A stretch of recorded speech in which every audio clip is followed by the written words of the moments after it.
Hi guys. So my name's John Scott and I'm the product manager for Navico. We launched the Simrad Halo radar about June of last year, and since then we've won a number of awards. We've won the NEMA Awards, the IBEX Award, and just more recently the DAME Awards. So I just talked to you about it a little bit. The target market for the product's pretty interesting. If you have a look here, those two triangle segments represent where we're aiming this radar. It's the high-end top space for the recreational space, and it's the entry level for the commercial space. The target market in terms of total sales for that segment is about 350 million, and we believe it's somewhere between about 15 and 25,000 radars a year. So this radar sits squarely in the top end of recreational and the bottom end of the commercial space.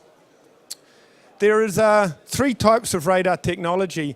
There is what we call pulse or magnetron-based radar. That represents about 90–95% of the market. Today, Simrad is the only player that plays outside this technology, but I believe we'll have some company. FMCW and pulse compression are the two other technologies. They operate today in the commercial space, but the real breakthrough in this product is today those products range anywhere from 50,000 to 500,000, and we're selling a Halo radar for about 5,000. So we've actually decreased the cost by a factor of 5, and that is really the breakthrough. With pulse compression, the real key to it is you get all the benefits of FMCW, which give you short range, but you have all the benefits of the magnetron on long range, and that's what this slide shows, that you actually get the best of both worlds. When we were developing the product, the American Navy got a hold of our development. They have a program there where they're trying to reduce costs by bringing recreational products into the Navy or the professional space. So they have a program where they invite different manufacturers on board, and what they did was they took 5 radar manufacturers. We were the cheapest product at 5,000, and the products went right up to 500,000. And what's nice about these is they're independent tests, and you can see here they have swimmers in the water, and probably not for you guys, but they also have periscopes in the water, and they have life rafts, and you can see that the radar's picking them all up. What was nice, in the test we were the second best radar that they tested. The one that beat us was 500,000, so we were okay with that. You can see here one of the other tests which is quite relevant. We want to avoid these boats. What they did was they actually got a whole fleet of ribs and they attacked the aircraft carrier, and we were detecting these ribs at high speeds at about 9 nautical miles. And I mean, it's really impressive when you actually see it live. The other thing that you don't normally see in your testing is this one. It's just a fun one. You can see there, we've got F-15s taking off and swooping the boat. So you can actually see we've got some really good high-speed tracking performance as well. So here's the technology piece. How do we do it? The real key to the project, or the whole product, is the fact that we've replaced an old traditional magnetron radar, which has a half-life of about 5,000 hours, with a solid-state transistor, which has a half-life of about 10 million hours. So the real breakthrough here is, one, the product doesn't actually have a half-life anymore. You actually have to worry about different stuff. But also, we are making a 25-watt transistor perform the same way as a 6,000-watt magnetron. And the magic behind that is some really, really complicated maths. So what we're doing is we're sending out a burst of energy which has 7 pulses. It has short pulses to do the short-range detection, and it has long pulses to do the long-range detection. And what we do is we stitch them together. So for example, to go 72 nautical miles, you need a longer pulse with more energy. So the blind spot around your boat at a 72 nautical mile pulse is actually 18 nautical miles. So you have this big dead spot.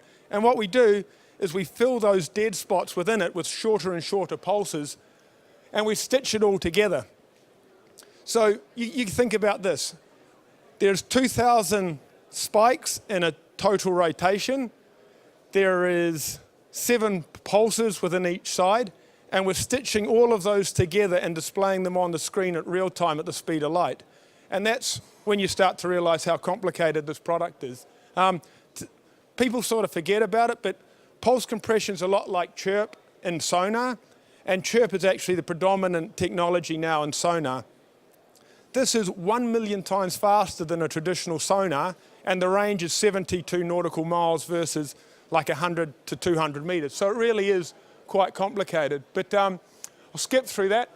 What it does is it gives you benefits there of long range, and this is the sort of final show. So, slide. The thing that I like about this product, if you've never used a radar, it actually works exactly like you would expect. If you use a traditional radar today, you actually need to be trained and you need to work out how to tune it, how to perform it. But this sort of signal, if you've never used a radar, you go, what's the big deal? Well, we're actually seeing a boat, quite a big boat, which is no surprise, but we're actually getting such good signal return off it, we can actually start to see the shape of the boat. You can see the bow and the bridge. Today, if you use a traditional radar, you just see a blob. The other thing that's even more amazing is we're actually seeing around the boat. Because we're using a signal, it actually has a shape. So this signal is actually going over that boat and it's seeing channel markers the other side. And that is probably one of the most amazing photos I've ever seen. Now, if you haven't used radar, you think, what's the big deal? But go out on the water and you'll see it.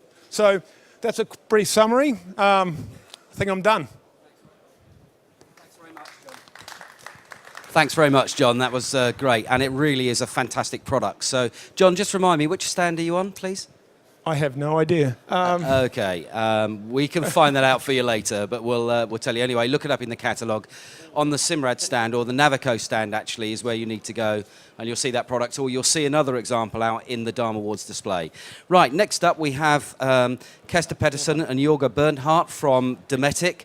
They're going to come and talk to us about something very, very different to a radar, a Waco fridge, their CRX range, which also is very clever, but in quite different ways.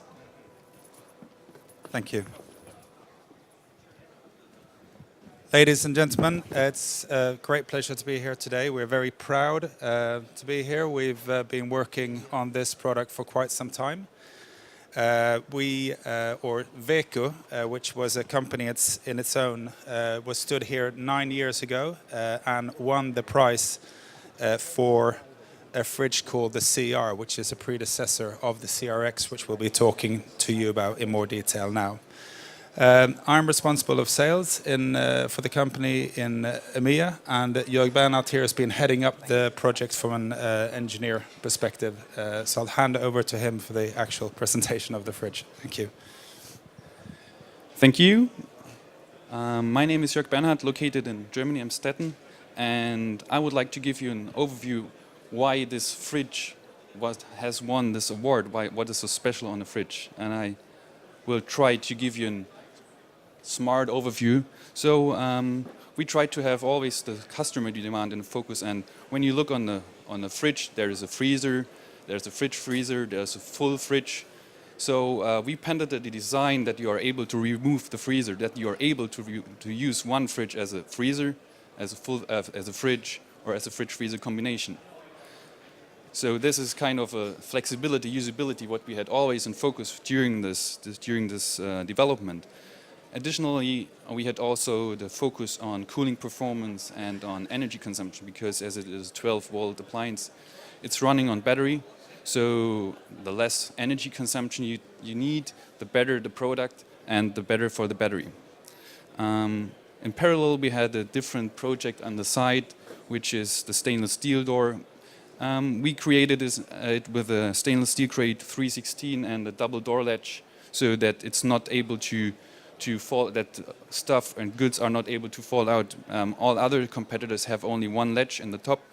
I will come back to that later. So how did we manage to realize our goals? So the usability, flexibility, as I told, we have a patented removable freezer, so a 3-in-1 solution, which is unique on the market.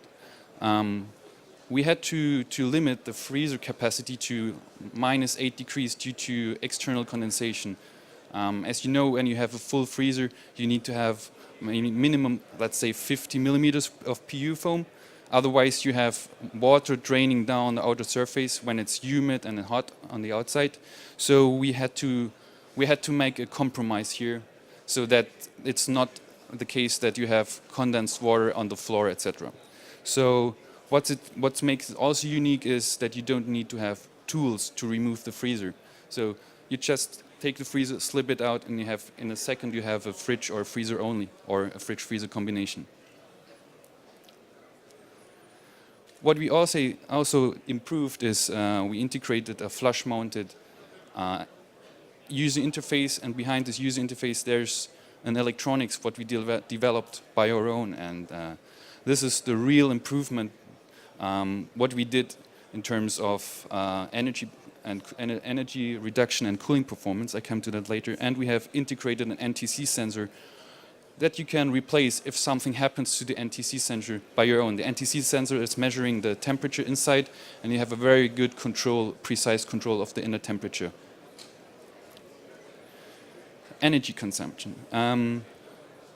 Today we have 3 levels of compressor speed. It's 2000, 2750 and 3500.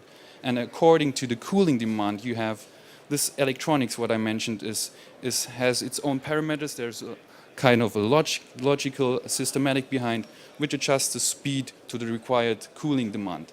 So it's also then improving the hysteresis of the freezer temperature, of the temperature inside of the fridge. So you always have kind of a smooth running phase of the compressor, smooth range between upper and lower temperature of inside the fridge and the freezer.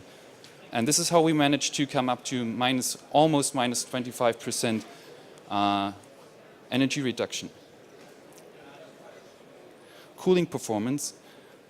What I try to say is that when you're leveling the compressor to a certain level of speed according to the cooling demand, it's running longer. It's not like being on the motorway and you step on the throttle and you go off. You step on the throttle and you go off. It's just like you're trying to be on the motorway with 120, 130. And we try to manage that the compressor is running around 70% on time and 30% off time. So it's more convenient for the customer when you're sleeping next to the compressor that it's not shutting off and on and off about 4 or 5 times in an hour. It's more or less only once with slow speed, and you don't recognize that there is a compressor running. Also, we managed to have a fan which is adapting to the ambient temperature.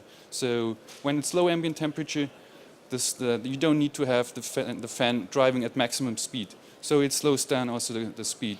And when you have about 35, 38, 40 degrees, the fan is switching to another level, and then you want to have cold beer, for example. And then but then you want to have really good cold stuff inside of your fridge, and that's possible with the adaptable speed of the fan. In parallel, as I told, we have the stainless steel door with a double door lock function, and just imagine you're on the boat and there's a big wave coming, it drops down. The upper ledge, what mostly people have, it's locking down and the whole stuff will fall out. So we have this double ledge or locking functionality so that this will not happen. Double security. Yeah, that's it. So that was our idea, and I guess we managed our goals, what we did discuss, Kester. Thank you. And thank you very much. Yeah, excellent. And again, you've seen it on the screen here. You can see it on the display. Your stand number? Hall 1. Yes, and in fact, I don't think we can miss you because you have a very brightly lit stand. I think they have the brightest lit stand in Hall 1. So please go along and have a look there also. Right, our next product is a great example when we're looking at design of how something superficially looks very, very simple in terms of what it does. Composite seacocks are really important in the marine industry now, but there are tests that happen which mean that they need to be stronger than they have been before. And we've got True Design here, Alan Maddox, who's the managing director, and he's going to come and explain to us how they used very pure design concept, really, to actually address a very specific problem with products that they produce. So, Alan, over to you. Good afternoon, everybody. When you're looking at composite fitting, our company in Auckland, New Zealand, True Design, been manufacturing fittings and coming to the Met show for the last 13 years. One of the situations you have is that this is probably the most critical part of the boat. You've got a hole through the hull, you've got to put a skin fitting through it, and you've got to have a ball valve that seals correctly. This one that we produce, which is our standard unit, goes from 1/2 inch up to 2 inch, and we can hang 155 kilos on the outside here, outside there, sorry. This gets Bureau Veritas and IMCI approval. The design brief that we had is that how do we hang 500 pound on there? Not just hang 500 pound, but to do it so that the boat builder didn't have to drill any more holes in the boat. Something very simple. He's fitting 15 or 18 of these per boat. He doesn't want to spend any more time on it. So he came up with the following idea.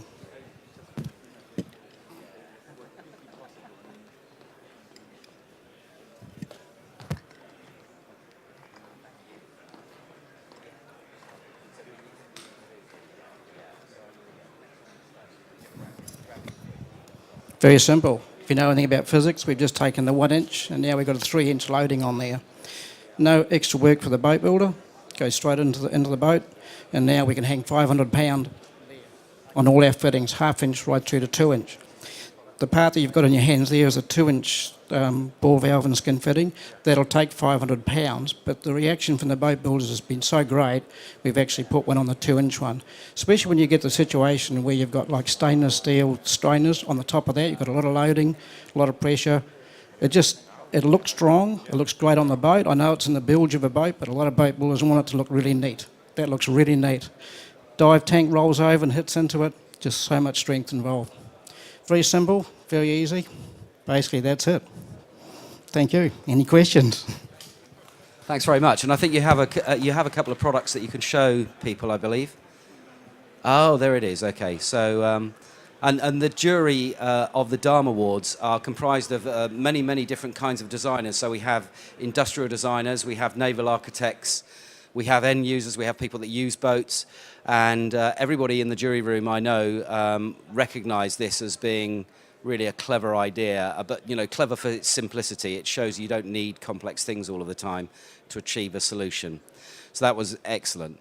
Now, we've got something really different for you again coming up right now.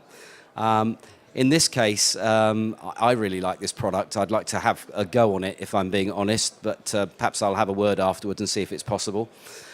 We've got clay builder and Nina Anderson from Naughty Boy, and they have developed from the ground up. They've put about 4 years of design effort into this product, and in fact the product is a whole range of products, which is an inflatable raft system, although I'll allow them to call that something perhaps a bit more upmarket than that when they talk to you about it. But you can use it in all sorts of ways, both for leisure but also for the crew to actually maintain yachts as well. So it's actually a really smart idea.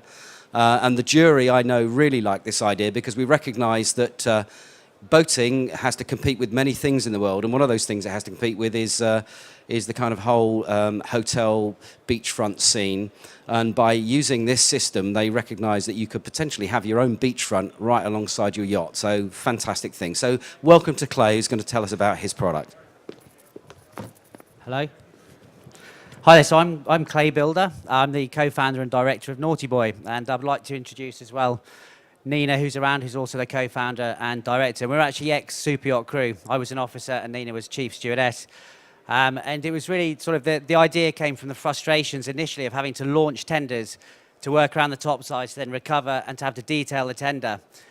So we did market research for 10 months whilst working on a yacht and realised that there was a gap. So we left the industry and we set up an office back in the UK and started looking at different fabrics.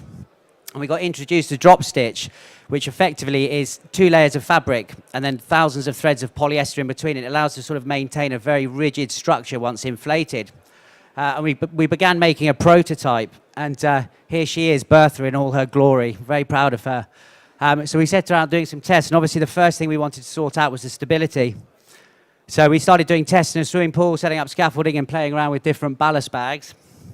And we decided eventually that the sort of best shape was a very long, deep ballast bag. And then we had to work on the actual dumping, because the users, once they'd used the platform, obviously had to be able to lift the thing out of the water. So as you can see here, we used a manual dump. We wanted it to be in one sort of foul movement. And you can see very easily, by pulling a strap, you could empty all the water out.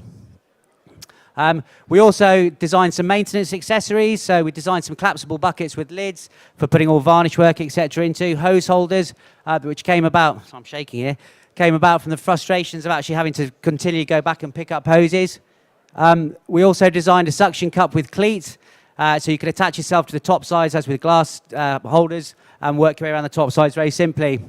We sent 2 prototypes out into the industry, one to a 65-metre fed ship and one to a 40-metre sailboat that went around the world. The feedback was amazing, but it was also very interesting, because what was happening is the owners of the yachts were actually asking that the crew anchor the platforms off the beaches, set them up with eskeys, and they wanted to use them for themselves. So we wanted to make it sort of aesthetically pleasing. We managed to find a synthetic teak, but we also had to be able to fold up or roll up the platforms, and it was UV resistant. We designed our own headrests, and a method of attachment we decided on were polyester Velcro strips to sort of attach the accessories, as well as the Boraca lock fittings as well. We also designed a ladder which made it sort of easy for guests to board on and off. The next issue we had was to be able to connect the platforms. So what we've designed is effectively like a hinge. If you can imagine the sort of the 2 connection, and then instead of a metal pin, we've used an inflatable pin. So we started by connecting 2 pieces of wood.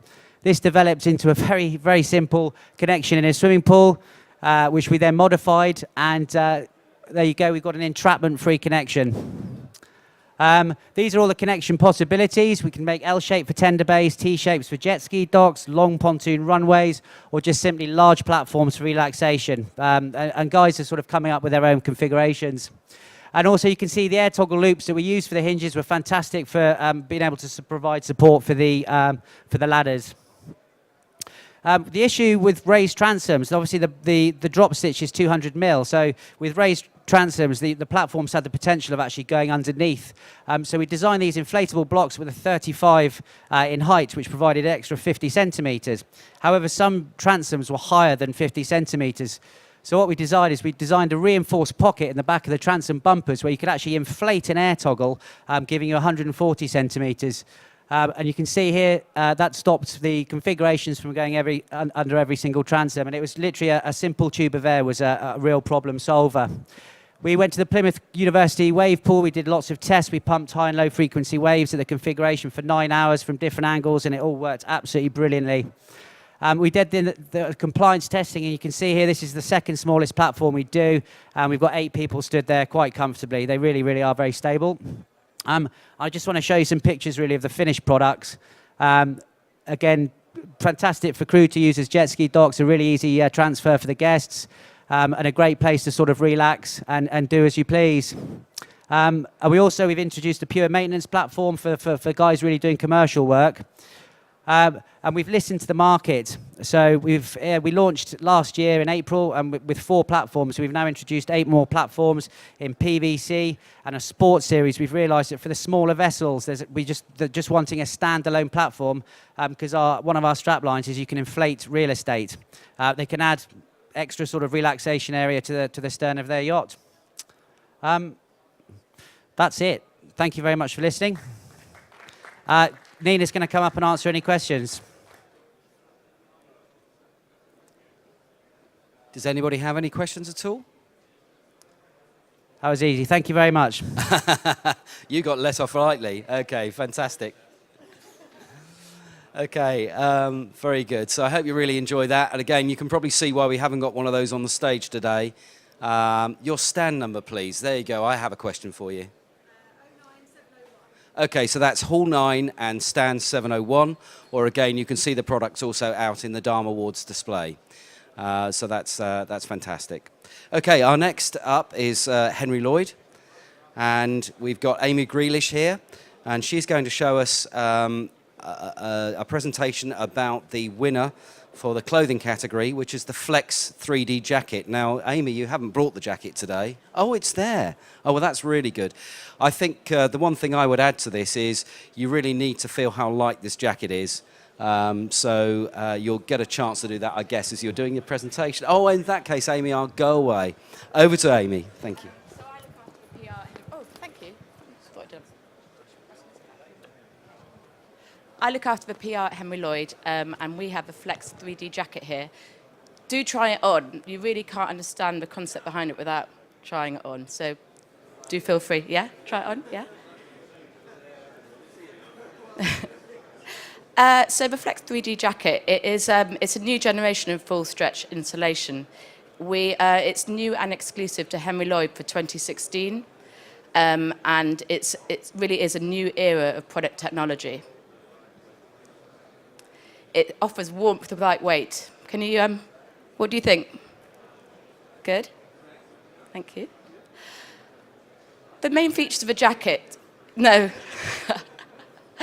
It features groundbreaking thermal non-flattering spiral wadding. So the thermal features within the jacket, it's spiral. So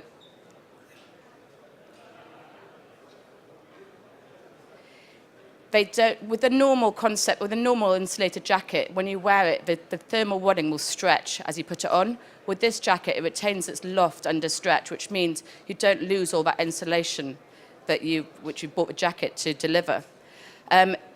Another main feature of the jacket is its stretch qualities. So in between your shoulder blades, it stretches 16% in between your shoulder blades, which is the highest part of your body that stretches. This jacket, not over the yarn, the thread, and the wadding, stretches 15%, which means it moves with you.